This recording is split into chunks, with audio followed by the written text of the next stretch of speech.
Welcome to this week's 10-Minute 2-Tip Tuesday. I'm your host, Amelia Borland, occupational therapist, owner and founder of Higher Standards Caregiver Training, and today I am deeply questioning my sanity because I am broadcasting myself on the internet sitting on the toilet. Pants up. Pants up, everyone. Okay. Anyway, if you've never asked yourself that particular question, then you're normal. Congratulations. But today, for 10-Minute 2-Tip Tuesday, I am sitting here for a really important reason. So if you are new to 10-Minute 2-Tip Tuesday, then let me give you a little rundown. I'm going to give you two super valuable tips. The first one is for caregivers, and the second one is for caregiving organizations. Now, before we get started, as always, this information is for educational purposes only. If I say anything that makes you think of someone that you know, someone you work with, someone you care for, whoever it is, and you think that that person needs to be seen by a licensed healthcare provider, then please make sure you're advocating for that person to be seen by that appropriate provider, as this is not a substitute for health or medical advice. It is not a substitute for a therapeutic relationship. It is for educational purposes only. Okay, y'all, let's go. So why am I sitting on this toilet here today? And it's because of the first tip for caregivers. So last couple of weeks, last 2 or 3 weeks, I don't know, we've been talking about tips for people who are caring for folks with dementia and kind of trying to manage things like aggression and agitation, because these are by far and away the two issues that come up the most when I'm in caregiver trainings with folks, is how we manage these things. And so much of this is about understanding, of course, the perspective of the person that you're caring for, the perspective of the person with dementia. And of course, as we said, the other side of that is that there are natural parts of the disease process, of that pathology that comes along with different types of dementia that also can influence that.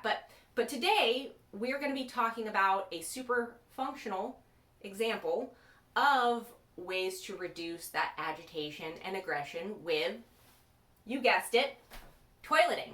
So, think for a moment. Just put yourself in the position of maybe being a little bit confused, not knowing who the person is who's with you, and then having someone stand next to you while you're using the restroom.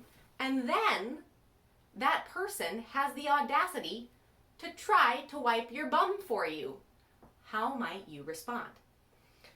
So that, in many ways, is the situation that people who are confused, who have dementia, can find themselves in every single time they go to the bathroom. So what's one key way that we can use to help make this a more positive experience? Did you see that? Did that drawer just open? It's not Halloween yet, people, but there might be a ghost here. Okay, how can we make that a more positive, less frightening experience for someone who has dementia? Well, one of the easiest ways to do this, one of the ways that occupational therapists encourage and use all the time, is to allow that person to do as much as they can for themselves. So one of the things that we often assume when we are providing care for someone else is that because they need our help to do some things, they need our help to do everything. Or, even without making that assumption, caring for others, particularly if we're caring for a loved one, providing care, doing things for that person is how we show our love, right? So it can be really hard sometimes to not jump in and do for, even when someone can still participate and do for themselves.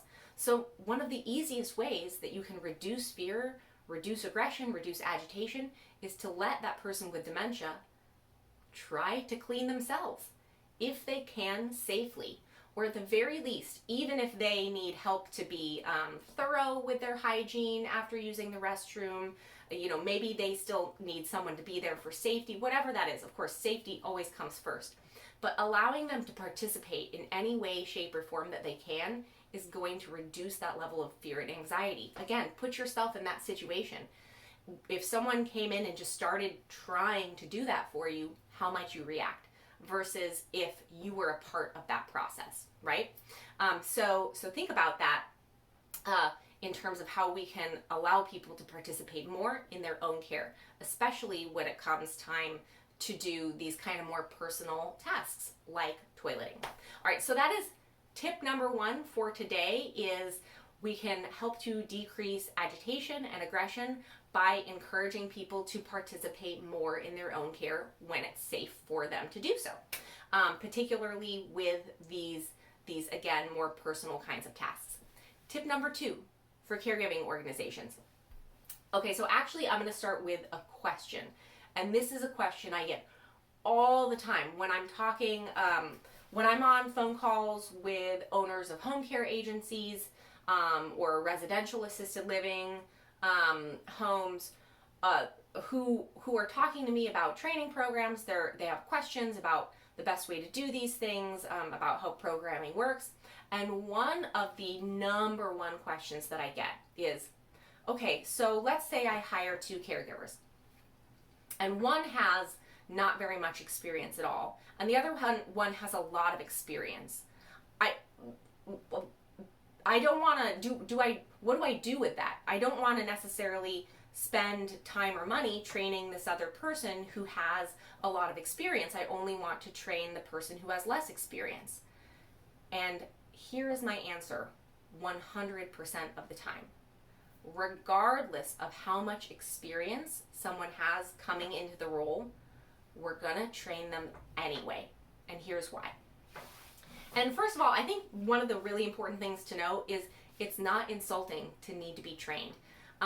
As a licensed healthcare provider, if I were to start working at a new hospital or a new rehab or a new organization, I would expect that they would train me in the ways that they do things in their organization, and that they would want to check off and see that I have the skills that I say that I have, even though I'm a licensed healthcare provider, right? So it's not insulting to provide trainings to someone who has experience. In fact, it's actually a really nice thing to do, because that person will be so much more comfortable if they know the way that your organization does things, and if they really feel like they are being supported and embraced, regardless of their skill level coming in.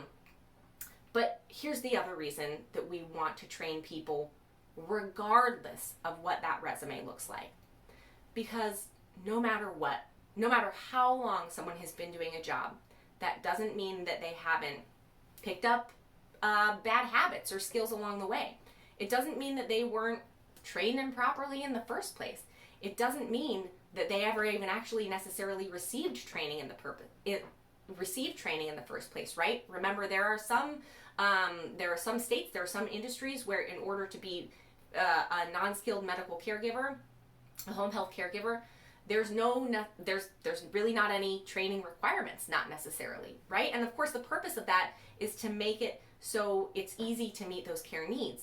But it puts a lot of onus on you or on the person who owns that caregiving organization to make sure that that person is trained. And the only way that we're going to make sure that we are providing a standardized quality of care, a standardized high quality of care, the only way we're going to make sure that caregivers know how things are done in our organization, the only way that we're going to be able to look at each one of our clients before we sign them on and say, yes, all of our caregivers are trained, we do it like this. The only way we can do that is if we train them all and we train them the same. One more quick note on that. So important. And we talked about this a bit before when we were doing the documentation series in 10-Minute 2-Tip Tuesday. If you hadn't seen that, go see if you can find it and check it out, because there's lots of good info in there. We want to train everyone the same so that we have it documented that they are all trained the same, right? Because when it comes to protecting our organization, documenting that we have people trained the way they need to be trained is absolutely essential. So many good reasons why the answer to the question, if I hire an experienced caregiver and then I hire a caregiver with very limited experience, what do I do for their training? The answer is always, you still train them both the same.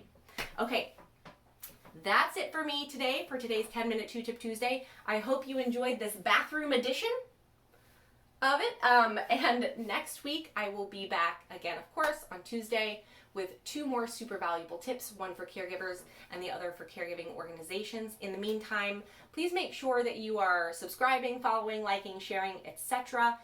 So that you know when the next 10-minute 2-tip Tuesday drops, as well as other helpful tips and information and content that I put out there. So, yeah.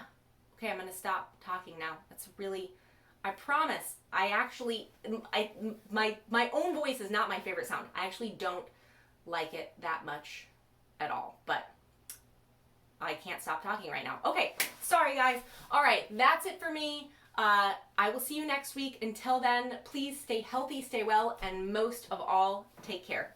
Bye, y'all.